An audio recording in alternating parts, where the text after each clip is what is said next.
आज मैं कक्षा 7 के बच्चों को पार्ट 2 फटा हुआ बूट पढ़ाऊंगी। तो फटा हुआ बूट, जैसा कि फटा हुआ बूट नाम से ही स्पष्ट हो रहा है कि फटे हुए जूते की एक कहानी है। इसमें एक आलिया नाम का व्यक्ति है जो कि पैसे ना होने के कारण और अपनी आर्थिक स्थिति के कारण अपने जूते नहीं खरीद पाता है, बूट नहीं खरीद पाता है, और वह जो है किसी दूसरे के बूट चुरा लेता है, लेकिन उसका अंतर्मन इसको स्वीकार नहीं करता है। इसमें लेखक ने जो है आपको जीवन में अंधा होकर व्यक्ति गलत रास्ते पर चल पड़ता है, मतलब हमें गलत रास्ते पर नहीं चलना चाहिए, हमें अपने अंतर्मन की बात सुननी चाहिए।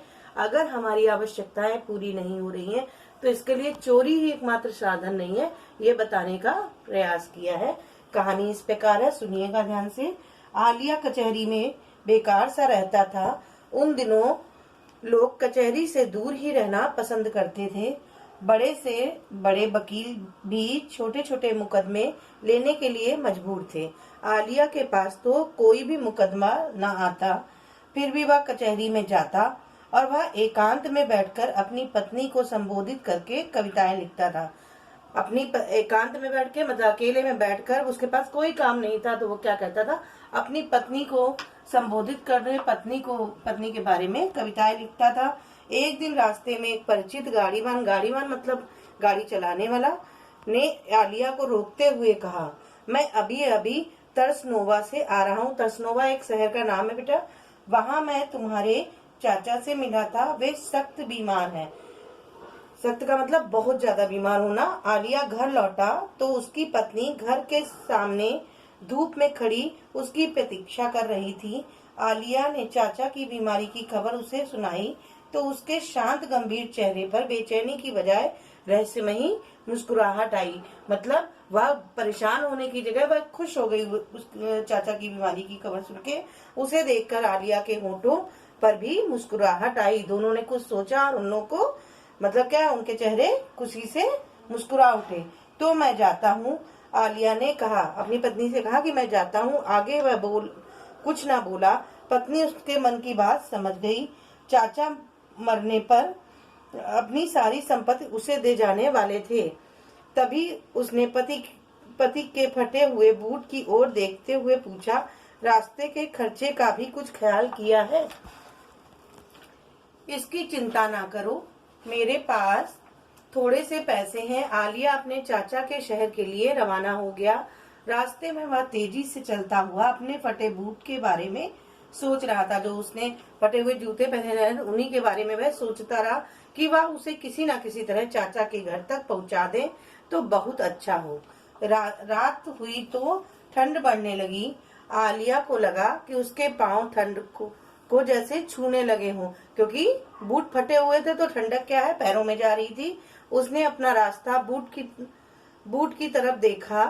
उसने अपने खस्ता बूट की तरफ देखा जो अब मरम्मत करने के लायक भी नहीं रह गया था। इतने मतलब फटे थे कि वो सिलवाए भी नहीं जा सकते थे। उसे पहनकर चलने में बड़ी तकलीफ हो रही थी।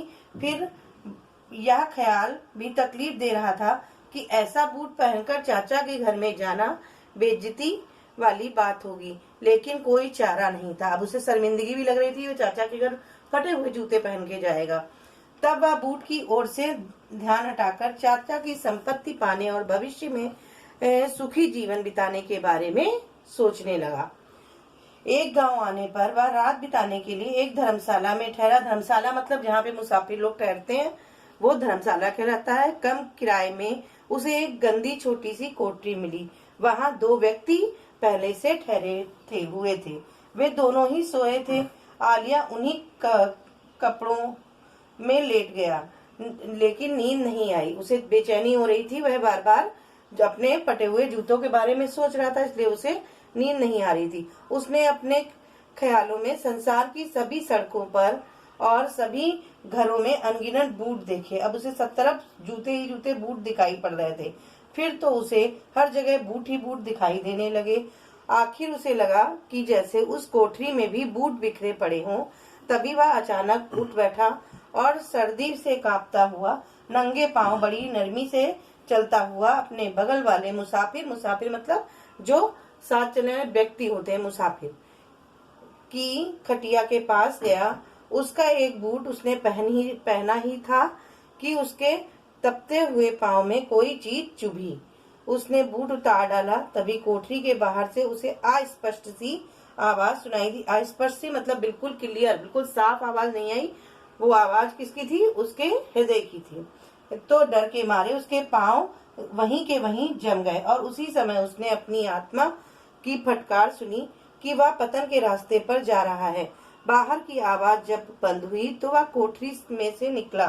वहां कोई नहीं था। एक तरफ लटकी हुई लालटेन, मध्यम सी रोशनी, लालटेन पहले जो जलती थी वो धीमी धीमी रोशनी देती रहती थी, मध्यम सी रोशनी कर रही थी। आलिया ने इधर उधर देखा तो पास ही बूटों का एक जोड़ा दिखाई दिया। उसी समय उसने बिना कुछ सोचे बूट उठाकर अपने कोट में छिपा लिया।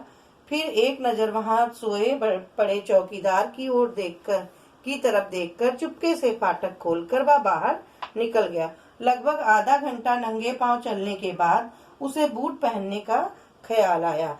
एक पत्थर पर बैठकर वह बूट को कुछ क्षण देखता रहा। आखिर जब वह बूट पहनकर खड़ा हुआ तो उसके अंदर से आवाज आई, पतन, घोर पतन। मतलब उसकी अंतरात्मा उसे यह स्वीकार नहीं करने दे रही थी कि तुम चोरी करो, मतलब तुम पतन की तरफ जा रहे हो, तुम्हारा जो है चरित्र गिरता जा रहा है। लेकिन आवाज की तनिक भी परवाह किए बिना वह चल पड़ा। अब वह पहले की तरह तेजी से नहीं चल रहा था। उसके कदम लड़खड़ा रहे थे और वह बार बार पीछे मुड़कर देखता था कि कोई उसका पीछा तो नहीं कर रहा है। उस चोरों की तरह, वह बिल्कुल चोरों की तरह व्यवहार करने लगा था। उसे डर लग रहा था। प्रातः काल का प्रकाश फैलने लगा तो आलिया का डर और बढ़ गया। उसके दिमाग में विचारों ने हलचल मचा दी। उसे लग रहा था कि राह चलते लोग उसकी चोरी भांप लेंगे और फिर उसके चोर होने की खबर चारों ओर फैल जाएगी। आखिर पकड़े जाने के डर से उसने फिर अपना पुराना बूट पहन लिया। उसको इतना डर लगा कि उसने फिर से अपना फटा हुआ बूट पहन लिया और चुराया हुआ बूट सड़क की एक तरफ फेंक दिया। तो भी उसका मन शांत न हुआ।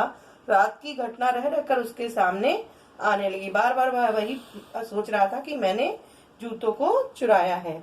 उसे बार बार लग रहा था कि उस कोठरी के दोनों मुसाफिर उसके पीछे आ रहे होंगे। फिर इस ख्याल से उसका दिल कांप उठा कि उसके चोर होने की खबर उसकी पत्नी तक पहुंच गई तो अनर्थ हो जाएगा। संपत्ति पाने के पहले ही वह किस अधपतन को पहुंच गया है। मतलब उसे डर लगा कि अरे संपत्ति तो मिली नहीं, मैं गलत रास्ते पे भी चला गया। चलते चलते वह रुक गया और फिर लौट पड़ा। उसका फेंका हुआ बूट वहीं पड़ा था। उसे देखते हुए उसके मन में हलचल होने लगी। अगर वह उसे छिपा दे या जमीन में गाड़ दे तो भी वह चोरी उसकी आत्मा से छिपी तो नहीं रहेगी और वह चोरी उसके पूरे जीवन को कलंकित करती रहेगी। मतलब उसे ये डर लगा कि वह जीवन भर कलंकित होगा अगर से किसी को पता लग गया कि उसने जूते चुराए हैं। अचानक उसने बूट उठाया और धर्मशाला की ओर चल पड़ा। वह धीरे धीरे चल रहा था ताकि अंधेरा होने पर धर्मशाला में पहुंचे। दिन भर उसने कुछ नहीं खाया और बड़ी थकान महसूस कर रहा था। उसके कदम डगमगा रहे थे। धर्मशाला में खामोशी थी। उसने रात काटने के लिए जगह ली। फिर मौका पाकर उसने वह बूट वहीं रख दिया जहां से उठाया था और अपनी खटिया पर जाकर लेट गया। लेटते ही वह नींद में डूब गया। सुबह उठने पर उसने बचे खुचे पैसों से डबल रोटी खरीदी और वहां से चल दिया। बड़ा सुहावना मौसम था। आलिया अपना फटा हुआ बूट पहने स्वस्थ मन से चला जा रहा था। आखिर जब वह अपने चाचा के घर पहुंचा तो पता चला कि कुछ ही घंटे पहले वे चल बसे। नौकरानी ने उसे बताया, मालिक ने आपका बहुत रास्ता देखा। 3 दिन पहले उन्होंने आपको तार भी भेजा था। वे कहा करते थे कि आप अकेले ही उनके बारिश हैं, लेकिन आपने उन्हें भुला दिया। वे आपसे बहुत नाराज थे। जब आज सुबह भी आप नहीं आए तो उन्होंने अपनी सारी दौलत मछेरों के अनाथ बच्चों को दे दी। आलिया लौट कर अपने घर आया। उसकी पत्नी ने सारा हाल सुनकर कहा, अच्छा ही हुआ जो वह संपत्ति हमें नहीं मिली। जिस संपत्ति के मिलने से पहले ही आदमी अपनी ईमानदारी खो बैठे, उसका ना मिलना ही अच्छा है। मतलब इस पाठ में आपको ये समझाया गया है कि हमें अपने अंतर मन की बात सुननी चाहिए। अगर हमें कोई कठिनाई है, कोई तकलीफ है जीवन में, तो गलत रास्ता नहीं पकड़ना चाहिए। चोरी है या किसी को मारना है, पीटना, ये रास्ते नहीं अपनाने चाहिए। अपनी मेहनत के ऊपर यकीन करना चाहिए और मेहनत के बल पे अपनी सभी इच्छाओं की पूर्ति करनी चाहिए। इसके बाद आप लोग ये जो है कठिन शब्द इस पाठ के कर लेंगे फेयर कॉपी पे।